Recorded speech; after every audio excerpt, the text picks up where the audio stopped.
Hello everyone and welcome to Sambhav Law. In today's session, we have with us All India rank 47 in the CLAT PG 2024 exam, Ritika Singh, who will share her story with us as to how she prepared for the exam, what are the things that we could learn from her story, and accordingly, what's gonna be her strategy if she's preparing for the next year's exam. So, Ritika, accordingly, I would like you to welcome to the channel. Thank you so much, sir. It's a pleasure to be here. Yeah, accordingly, Ritika, Uh, please just give your brief introduction to the audience as well, please. Hello, everyone. I'm Ritika Singh. I have done my schooling from Varanasi, and currently I'm pursuing BLLB honors from University of Allahabad. Earlier, I was not sure of giving CLAT, but then in my ninth semester, I decided to go for CLAT, that is August 2023, this year itself. And accordingly, Ritika, if I just start with the session and ask you the first question, when you gave the paper, like when it came inside and you gave the paper and everything, so what went inside your head? Because the pattern, suddenly changed. You had one expectation, then the other thing happened. So what was going inside your head when you saw the paper? Sir, as everyone has expected कि या तो 10 questions पर para आएंगे या तो 6 questions पर para, तो मैं भी यही सोच कर गई थी. But when I saw the paper it was total surprise, but as expected from CLAT. जो जहां तक मेंटल प्रेशर की बात कही जाए तो वो मुझे फील नहीं हुआ. उसका कारण दो हो सकते हैं.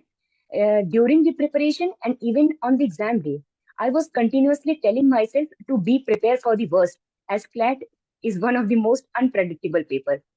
और मैंने मॉक टेस्ट पे, प्रिपरेशन के टाइम मॉक टेस्ट पे बहुत ज्यादा फोकस किया था. तो उससे एक तो एग्जाम फियर जो होता है वो मेरे अंदर नहीं था. और जो रीडिंग स्पीड होती है, सर रीडिंग स्पीड मेरी काफी अच्छी हो गई थी मॉक टेस्ट देने से. और जब पेपर देखा तो फिर ये लगा कि now it's all going to be a speed game.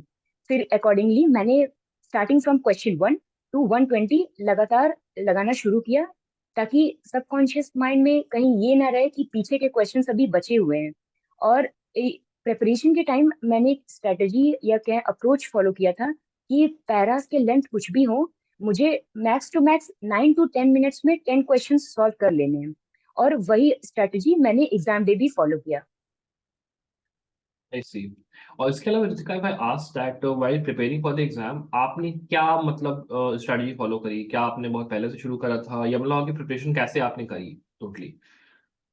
Okay sir, जैसा कि मैं कॉलेज के साथ साथ प्रिपरेशन कर रही थी, तो दोनों चीजें मुझे बैलेंस करना पड़ा.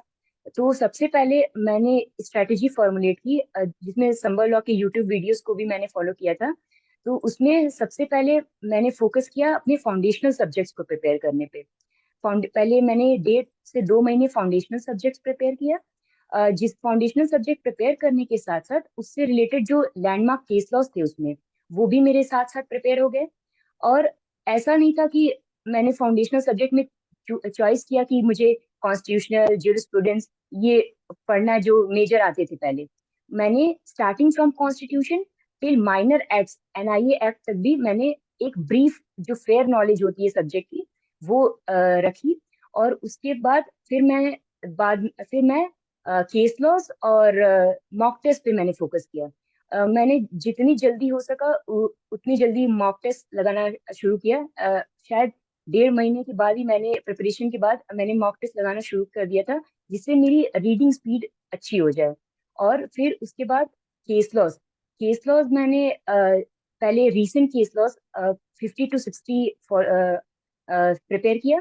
देन पिछले 4-5 साल के लैंड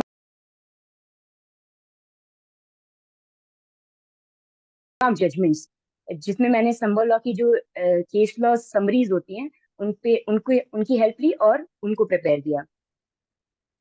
सी और उसके अलावा फिर आज रितिका कि जैसे यू टॉक अबाउट नॉर्मली कि अगर आप मान लो अगले साल प्रिपेयर कर रहे हो फॉर 2025 यानी आपको मान लो खुद प्रिपेयर करना है, तो आप अब इस पॉइंट से देखते हुए कि पिछले 5 साल का जो बेसिकली 2020 से लेकर 2024 तक जो पेपर आया है, आप क्या स्ट्रेटजी लेके चलोगे? आप कैसे प्रिपेयर करोगे अगर आप इस बार शुरू करते हो प्रिपेयर करना मान लो? सर पहले होता था कि कुछ मेजर सब्जेक्ट्स होते थे जो जो रूल करते थे पेपर को. बट इस बार से क्या हुआ, काफी बैलेंस्ड पेपर इस बार का था. Starting from constitution, criminal law, labour law, and even taxation से भी क्वेश्चंस आए थे। तो मेरी स्ट्रेटेजी यही होगी कि सबसे पहले फ्लैट के सिलेबस में जितने भी फाउंडेशनल सब्जेक्ट्स हैं उनका एक ब्रीफ आइडिया ले लिया जाए, और फिर उसके बाद केस लॉस और मॉक टेस्ट पे फोकस किया जाए। और मॉक टेस्ट जितनी ज्यादा हो सके उतनी ज्यादा लगाएं ताकि रीडिंग स्पीड आपकी अच्छी हो। और जैसे मैं इसका बात करता हूँ इस चीज की कि देयर इज दिस थिंग कि कॉन्स्टिट्यूशनल लॉ या क्रिमिनल लॉ इसके क्वेश्चंस देखा जाए थोड़े ज्यादा आते हैं कंपैरेटिवली। अगर आप बात करते हो बाकी सब्जेक्ट्स में, मतलब टैक्स हो गया, लेबर हो गया, इनके थोड़े से कम क्वेश्चंस आते हैं। तो आपके पॉइंट ऑफ व्यू से कैसे कोई इंसान किसको कितना इंपॉर्टेंस देनी चाहिए, किसको कितना टाइम देना चाहिए, ये आप कैसे डिसाइड करते हो? सर, जो फाउंडेशनल सब्जेक्ट्स हैं जैसे कॉन्स्टिट्यूशन, ज्यूरिस्प्रूडेंस, उस पे आप स्टार्टिंग में स्टार्ट करिए, उस पे फोकस करिए। उनको जितना ज्यादा हो सके उसको प्रिपेयर कर लीजिए। फिर उसके बाद आप माइनर सब्जेक्ट जो जैसे कि लेबर लॉ, टैक्सेशन, इन पे फोकस करिए। इनका एक फेयर आइडिया ले लीजिए कि बेसिक कॉन्सेप्ट क्या है इस सब्जेक्ट्स के। उसके बाद जब आप मॉक टेस्ट देंगे तो उसमें इन सब्जेक्ट से रिलेटेड भी क्वेश्चंस आएंगे। तो उसमें मॉक टेस्ट देते वक्त जो भी लीगल प्रोविजंस इन्वॉल्व हैं, जैसे कि मॉक टेस्ट दिया, फिर उसके बाद जब गलत होता था क्वेश्चन या सही भी होता था तो नीचे एक्सप्लेनेशन दिए जाते थे मॉक टेस्ट के बाद। तो उसमें एक्सप्लेनेशन पढ़ के उसकी बैकग्राउंड जो है उस क्वेश्चन की या उस लीगल प्रोविजन की, उसके बारे में भी नॉलेज हो जाता था। तो आप एक case laws based, mock based approach बाकी सब्जेक्ट्स के लिए फॉलो कर सकते हैं। और जो कॉन्स्टिट्यूशन, ज्यूरिस्प्रूडेंस, फैमिली लॉ, इन सबको आप अच्छे से प्रिपेयर कर सकते हैं। और कहीं ना कहीं ऋतिका, कहीं ना कहीं there is this one point जो कि हमेशा एक स्टूडेंट के दिमाग में आता है while preparing for the exam, कि हमें एक बैलेंस ड्रॉ करना है between how many cases we read and the amount of foundation subjects we are studying कहीं ना कहीं। सो जो नंबर ऑफ केसेस होते हैं, सबसे पहली बात उसको आप कैसे डिसाइड कर रहे थे इस बार प्रिपरेशन करने के टाइम पे? और दूसरा ये कि एक बैलेंस जो होता है बिटवीन फाउंडेशनल पढ़ाई और बिटवीन द पढ़ाई ऑफ केस लॉ, उसको आपने कैसे बैलेंस किया? सर, प्रिपरेशन करने से पहले मैंने प्रीवियस ईयर के क्वेश्चंस देखे थे। तो उसमें ऐसा भी नहीं था कि केस लॉस बेस्ड आ रहा है तो पूरा ही केस लॉस से क्वेश्चन आया। उसमें फाउंडेशनल सब्जेक्ट का इन्वॉल्वमेंट बहुत ज्यादा था। तो मैंने सबसे पहले फाउंडेशनल सब्जेक्ट्स को प्रिपेयर किया, क्योंकि 70 to 80% फाउंडेशनल सब्जेक्ट से क्वेश्चन थे। इस बार का सैंपल पेपर अगर देखा जाए तो उसको देखते ही लग रहा था कि केस लॉ से ही क्वेश्चंस आ रहे हैं और काफी डीप अंडरस्टैंडिंग चाहिए केस लॉ की। बट ऐसा नहीं था। आपके पास अगर फेयर नॉलेज है फाउंडेशनल सब्जेक्ट्स की तो आप क्वेश्चंस आसानी से कर सकते हैं। तो पहले फाउंडेशनल सब्जेक्ट्स प्रिपेयर करिए, फिर उसके बाद आप रीसेंट जजमेंट शॉर्ट लिस्ट कर लीजिए। जैसे ऐसे कोई नंबर नहीं था, बट मैंने 50 to 60 रीसेंट जजमेंट्स को प्रिपेयर किया। फिर उसके बाद आप जो पिछले 4-5 साल के लैंडमार्क जजमेंट्स हैं उनको फॉलो करिए। उसके लिए आप किसी भी कोचिंग की लैंडमार्क जजमेंट्स की मटेरियल ले सकते हैं। जैसे मैंने संभव लॉ के केस लॉ समरी को फॉलो किया था और उससे प्रिपेयर किया था। और बेसिकली इसके अलावा मैं अगर एक आपसे क्वेश्चन पूछूं कि मान लो ऐसा होता है कि देर से कई बार स्टूडेंट्स जागते हैं कि यार मेरे को क्लैट पीजी का एग्जाम देना है, ये करना है, और मान लो एक महीने का टाइम बचा है, तो आप ऐसे स्टूडेंट्स को क्या एडवाइस दोगे जिसका कि एकदम लास्ट में एक महीना बचा है और उनको एग्जाम के लिए प्रिपेयर करना है? How would you take that approach? Sir, उन लोगों को पहले पहले तो ये समझना होगा कि आप एक फुल फ्लेज्ड प्रिपरेशन नहीं कर सकते क्योंकि आपके पास टाइम कम बचा है। तो आपको स्मार्ट स्टडी करनी पड़ेगी। उसके लिए आप जो मेजर सब्जेक्ट्स हैं पहले उसमें उसमें इम्पोर्टेंट टॉपिक्स को शॉर्टलिस्ट करिए, और 10 से 15 दिन स्टार्टिंग के उन सब्जेक्ट्स के इम्पोर्टेंट कॉन्सेप्ट को प्रिपेयर कर लीजिए, या तो यूट्यूब वीडियोस के थ्रू या तो रीडिंग मटेरियल को रेफर करके आप समरी वे में उसको प्रिपेयर कर लीजिए।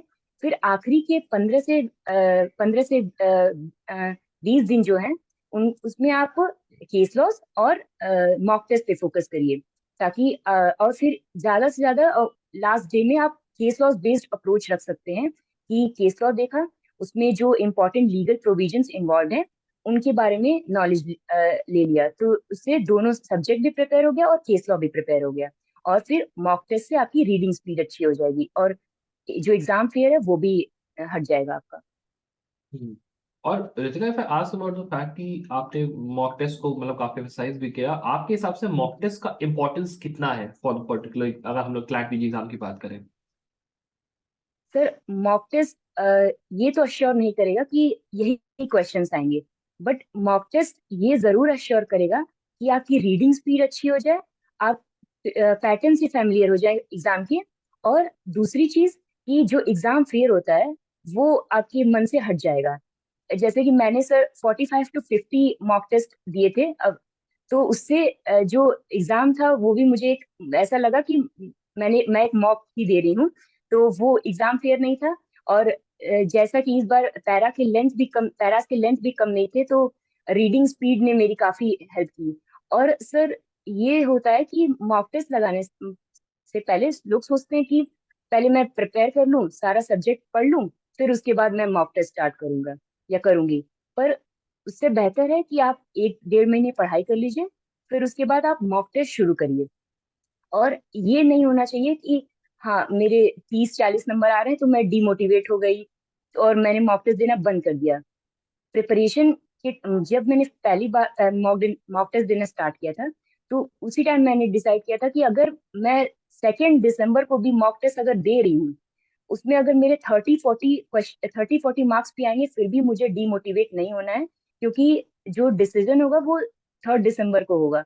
तो मुझे वो रीडिंग स्पीड मेंटेन करनी है और अपने प्रिपरेशन पे कॉन्फिडेंट होके प्रिपेयर प्रिपेयर करके पेपर देना है।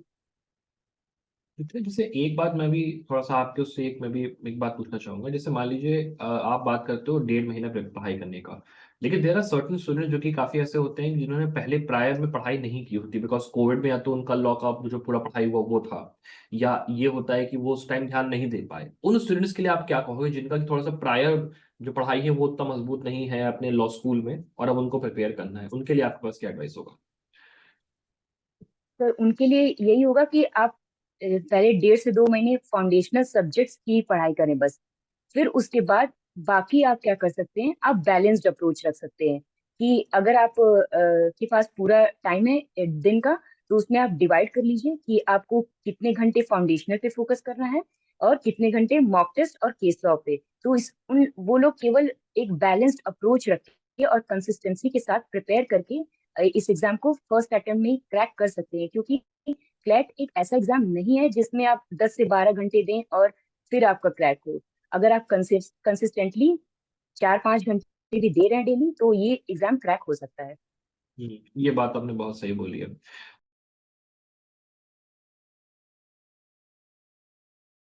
अच्छा रितिका, मैं अगर एक चीज ये पूछता हूँ कि कोई भी इंसान जब प्रिपेयर कर रहा है तो उसने कहाँ से पढ़ाई करी, कौन सा स्टडी मटेरियल उसने इस्तेमाल करा, कौन से सोर्सेज उसने यूज करे, वो भी कहीं ना कहीं बहुत ही इंपॉर्टेंट रोल प्ले करता है। तो आपके पॉइंट ऑफ व्यू से आपने क्या स्टडी मटेरियल या फिर रिसोर्सेज का इस्तेमाल किया था? सर मैंने प्रिपरेशन के लिए जो कॉलेज के टाइम पहले मेरे कुछ फाउंडेशनल सब्जेक्ट्स मैंने प्रिपेयर किया था, तो उसका फेयर नॉलेज मेरे पास था ऑलरेडी। और बाकी जो बचे हुए सब्जेक्ट्स थे मैंने क्लैट का सिलेबस देखा, और फिर उसके बाद मेरे पास जो भी बुक्स रीडिंग मटेरियल कॉलेज के या क्लास नोट्स अवेलेबल थे उसको फॉलो किया। और फिर जो सब्जेक्ट्स के मेरे पास मटेरियल नहीं थे उसके लिए मैंने यूट्यूब वीडियोस के हेल्प लिए। और फिर बात आती है केस लॉस की, तो केस लॉ के लिए मैंने संभव लॉ का केस लॉ समरी सब्सक्राइब किया था, उसके वो लिया मैंने। और फिर मॉक टेस्ट के लिए भी मैंने संभव लॉ को ही फॉलो किया था। और बाकी देखा जाए तो यार सुनीति का एक पॉइंट ये भी आता है कि कई स्टूडेंट्स ऐसे भी हैं जिन्होंने एग्जाम तो दिया बट अब उनका क्या हुआ, रिजल्ट उतना अच्छा नहीं गया ड्यू टू सम रीजन की एग्जाम शायद अच्छा नहीं दे पाए, वॉट एवर। आप उनके लिए क्या मैसेज दोगे कि भाई अगर एग्जाम नहीं अच्छा गया तो क्या डिमोटिवेट हो जाना चाहिए, क्या छोड़ देना चाहिए प्रिपरेशन, क्या करना चाहिए स्टूडेंट्स को? सर मैं उनसे यही कहना चाहूंगी कि डीमोटिवेट ना हो। आप क्या कर सकते हैं कि जो भी अब गलतियां आपने की है अपने इस ईयर के प्रिपरेशन में, उनको एनालाइज करिए और उनसे सीखिए कि मैंने क्या मिस्टेक की है इस बार के प्रिपरेशन में। क्या मैंने केस लॉज नहीं पढ़ा, या मैंने मेरे फाउंडेशनल सब्जेक्ट्स वीक थे, या मैंने मॉक टेस्ट नहीं दिया, मॉक टेस्ट पे फोकस नहीं किया, मॉक टेस्ट का एनालिसिस नहीं किया। तो सारे मिस्टेक्स को देखिए और उसके बाद फिर से प्रिपेयर करिए। और किसी भी एग्जाम को क्रैक करने के लिए मेरे हिसाब से consistency, revision and practice is the key. और तो आप उसको कंसिस्टेंट होके डिसिप्लिन्ड होके एक बार और प्रिपेयर करिए। क्योंकि फ्लैट ऐसा सब्जेक्ट ऐसा पेपर नहीं है कि आप 10 घंटे 12 घंटे पढ़ाई करके और अगर आप 3-4 घंटे भी डेली के निकाल पा रहे हैं अपने बाकी कोर्स से, तो आप फिर इस एग्जाम को क्रैक कर सकते हैं। अच्छा रितिका, इसमें एक चीज और भी जो एक बहुत इंपॉर्टेंट फैक्टर है जिसमें कि आपने अभी वो किया, पिट ऑन किया, आपका जो टाइम मैनेजमेंट है, दैट इज वेरी इंपॉर्टेंट। तो आपके पॉइंट ऑफ व्यू से अगर मैं बात करूं, जब आप प्रिपेयर कर रहे थे तो आपको कौन कौन सी चीजें ऐसी थी कि कॉलेज भी है वो भी है, क्या क्या आप मैनेज करके और कैसे आप उस चीज को मैनेज करके पढ़ाई कर रहे थे अपनी? सर पहले तो मेरा सुबह कॉलेज रहता था। फिर उसके बाद मैंने सेल्फ स्टडी पे ज्यादा फोकस किया। और मैंने संभव ब्लॉग का एक वीडियो देखा था जिसमें आपने कहा था कि कॉलेज के टाइम को ज्यादा से ज्यादा यूटिलाइज करें। तो जब मैं कॉलेज में रहती थी तब भी मैं फोन पे या भी जो मेरे पास नोट्स रहते थे, मैं केस लॉ और लीगल डेवलपमेंट्स जो हो रहे हैं अभी इधर रिसेंट के, उन पे फोकस करती थी, उनकी पढ़ाई करती थी। और लास्ट की फिर जब मैंने रिग्रेस प्रिपरेशन की स्टार्टिंग के 2-3 महीने क्लैट स्पेसिफिक। फिर उसके बाद जब मेरे सेमेस्टर्स और मिड सेमेस्टर्स आ गए लास्ट 1.5 महीने में, तो उसमें मैंने अपने कॉलेज की पढ़ाई पे फोकस करा। बट इस दौरान भी कॉलेज की प्रिपरेशन करने के दौरान भी मैंने मॉक टेस्ट देना नहीं छोड़ा था। तो मैं डेली या एक दिन गैप करके मॉक टेस्ट जरूर देती थी, ताकि उस पे क्वेश्चंस और उसके मॉक टेस्ट के एक्सप्लेनेशन देख के मेरे सब्जेक्ट्स जो है वो रिवाइज होते जाएं। मेरा प्रिपरेशन ब्रेक ना हो। तो मैंने कॉलेज के टाइम भी एग्जाम के टाइम भी एक दिन गैप करके मॉक टेस्ट जरूर दिया। और क्या इसका मतलब, इसके अलावा भी आप जब प्रिपेयर कर रहे होते थे, क्या आप और भी मतलब दूसरी चीजों की, मतलब जैसे वो होता है कि इंसान जुडिशरी की लास्ट ईयर में होता है, प्रिपरेशन करता है, बाकी चीजें करता है, क्या आप उस तरफ भी थोड़े से इंक्लाइन थे? Yes sir. मैं पहले श्योर नहीं थी कि मुझे क्लैट देना है। तो इसलिए मैंने जून लास्ट में जुडिशरी की कोचिंग भी ज्वाइन कर ली थी।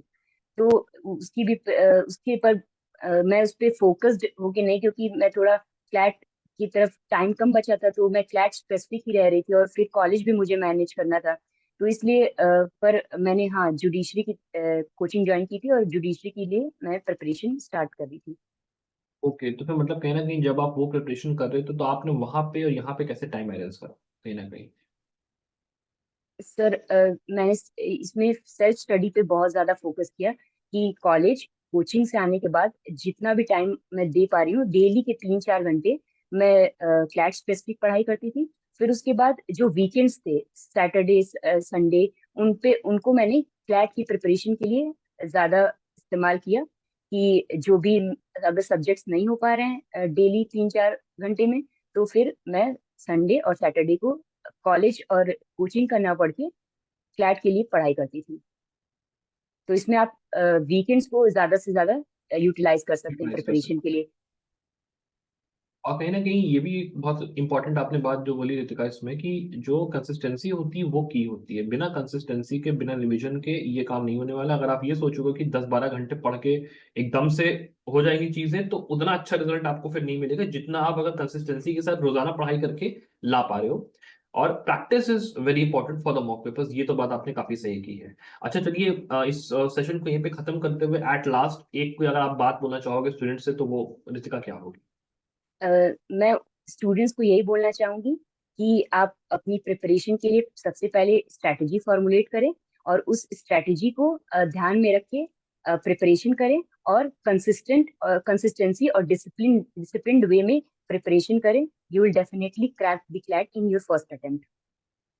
Definitely, and Ritika, I hope ये सेशन देख के जो स्टूडेंट्स यहाँ पे आए हैं उनको काफी हेल्प मिले, मोटिवेशन मिले और काफी वो लोग सीखें आपकी जर्नी से, जैसा आपने बताया भी कि आपने जुडिशरी की कोचिंग के साथ क्लैट के एग्जाम की तैयारी भी करा, और आपने इलाहाबाद यूनिवर्सिटी जैसी टफ कॉलेज के अंदर पढ़ाई करते हुए सेल्फ स्टडी के थ्रू और सब कुछ करते थ्रू अपनी एग्जाम क्रैक किया, ये बहुत ही बड़ी बात है। तो आई होप स्टूडेंट्स से काफी लर्न करें, and accordingly thank you very much for giving your time and for this particular thank you so session. Much. Thank you very much, Ritika. Thank you so much.